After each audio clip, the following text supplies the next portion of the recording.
Matthew 6, 20 and 21. But lay up for yourselves treasure in heaven, where neither moth nor rust doth corrupt, and where thieves do not break through nor steal. For where your treasure is, there will your heart be also. Ephesians 5 and 1. Be ye therefore followers of God as dear children, and walk in love, as Christ also have loveth us, and having given himself for us, an offering and a sacrifice to God for a sweet smelling savor. Romans 12 and 1. I beseech you, therefore, brethren, by the mercies of God, that you present your bodies a living sacrifice, holy, acceptable unto God, which is your reasonable service. So I ask the question then, is your offering being accepted by God?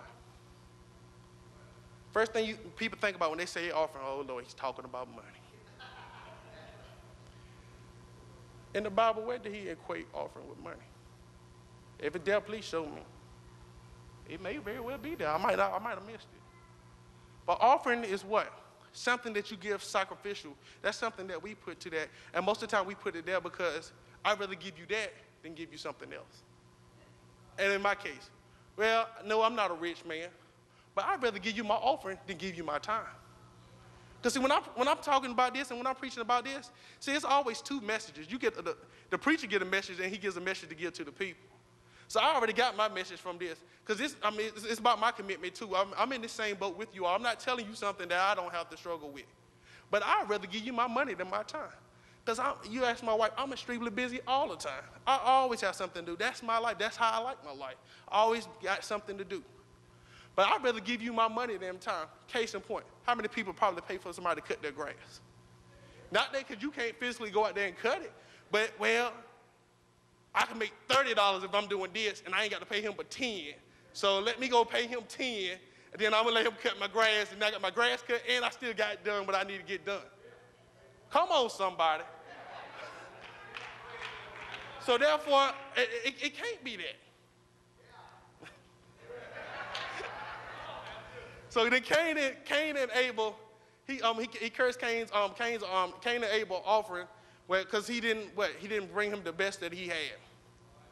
So for some of us, the best that we have may be our finances. But what about somebody who doesn't have a job? Do they not give an offering? Well, their offering might be of their time. It might be of their service. It might be something that I just want to push the broom in the house of the Lord. Because, they're third world countries that people don't even have jobs. Their job is their wheat, their flour, and all that. So how can you equate that to money? But in here, because we stay in such a blessed country, that's what we normally equate it to. And not that we don't need it, because we definitely need it. Please don't stop giving, and don't say Peter said don't give. Because I'm not saying that. I'm not saying that. But what I am saying is that offering is so much more than what that is. He said offer your body as a living sacrifice. So, if I'm offering my body as a living sacrifice, then I can't put all the things on my body that I want to do. I can't go and do some of the places that I want to go. I can't say some of the things that I really want to say because I'm giving my body as a living sacrifice. Because God gave himself as a living sacrifice. He came here to die. And he gave it, so basically they go and say, well, Paul said, I have to die daily to self. That's what he's talking about. He's dying daily because, he has desires and things that he want to do, but he knows there's other people watching him. There's other people, that got his eyes on him, and he knows that's what that's about. It's about trying to get people ready to come into the kingdom. So we're talking about reign, but we must be committed for the reign to come. So we call that string the offering. So now this is what we're looking at here.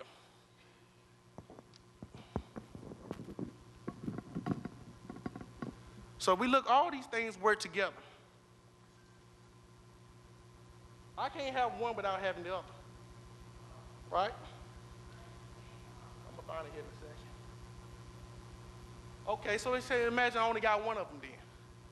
All right, well, I spend a lot of time in prayer. My Bible tells me faith without works is dead. So I'm sitting in my room and I'm praying, and then I don't even come to church. Those are some of those people who sit at home and say, well, Bobby Jones is my church. Come on, I'm telling y'all, I've heard this before. People say, Bobby Jones, my church. Well, I pray, and I send some money into Kenneth Copeland, and I'm going to be all right. It's got to be more to it than that, because if not, then I can sit at home and I can watch Bobby Jones too and send a little couple of dollars to TD Jakes and I should be okay, right? But we all know that's not the case. So as soon as something happens, well, I can't call on Bobby Jones. But this is the one thread that I got. It's just, I need this time at home. I just spend this time in prayer. But things started happening in my family, and all of a sudden, I'm gone. I'm not committed on that no more, because that's the only string of commitment that I had. Okay, so then we go on. Okay, well, you might say, well, I do a little bit better than that. I got 2 strings. I'm very stable. I spend time with God, and I sacrifice of myself in offering. I give God an offering himself. Well, I'm still not walking quite in balance. I'm still missing something. So yeah, this string is a little bit stronger, but over time, well, mama acting up, I lost my job, son is strung out, gas is high, and well, that offering is a real sacrifice now. Well, Pastor won't care. I'm going to double up next time. And, well, I'm going to trip up next time. Forget it. It's gone. And next thing you know, now I'm ashamed to even come to church, because I know when Pastor look at my face, I'm ashamed. Hey, Brother Ely, how you doing? I love you, brother. And I'm looking at him like, yeah, I love you too. And I know in my heart I'm convicted. Why? Why am I convicted? Well, I know, because see, I read that in the beginning because we already know these times are coming. I show you this thing today on this game because we know those times are coming. So now God is giving us time to prepare. We have to prepare. He said, be like the ant. Prepare. So he's giving us time to prepare. So then I realized, and I get to this point, well, you know what?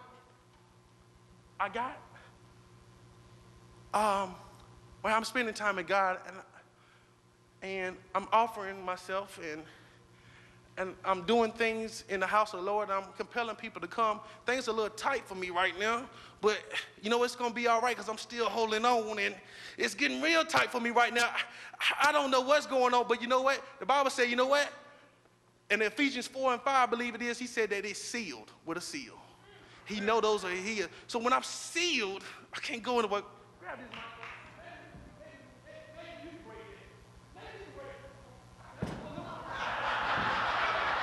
Come to show you that I am sealed with a seal. So when we have all of them together and they work in balance, we have to put balance in our life. We have to put things in order. God has us a threefold plan. God is not a man that he's marked that he should not lie. If you put everything together that God has for you, it's a balance in this plan because they all work together. They're not co-independent, meaning that they're not working separately, that they work all together. One relies on the other. As this one's getting a little weak, well, this one's going to compensate for this one. But when this one gets a little weak, the other one's going to compensate from this one. And when that one gets a little weak, it's going to compensate for this one. So you know what? I might not have got to spend as much time in prayer this week as I would like to, but you know what? I made up for it in my offering because I came down before the altar and gave myself as a living sacrifice to God. I gave him the holy and gave him the praise that he desired. But you know what? This week I might not be able to make it to the house of God, but I knew I was laying in my bed and I was praying this week, and I thought about some things that I never thought about before, and he revealed them to me. And I was talking to my coworker on the phone because I couldn't get out the house really, so he compensated for that. See, they all work together.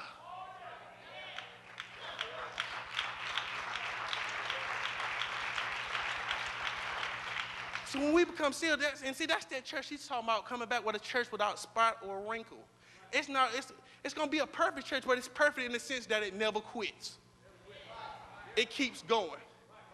Because it has all 3 of those things. And yes, there are other things that work into this commitment, but those are probably the core 3 things. Are you spending time with God in relationship with him? Are you listening to what he has to say to you? Are you going back and forth and communicating with him? Are you giving service to the house of the Lord? Are you putting yourself in a position to be used?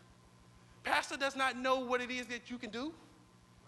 He assumes that he might know, and he might, well, I think you can do this and you do this, and it might not be something that you're very good at, and you know that. There's nothing wrong with it.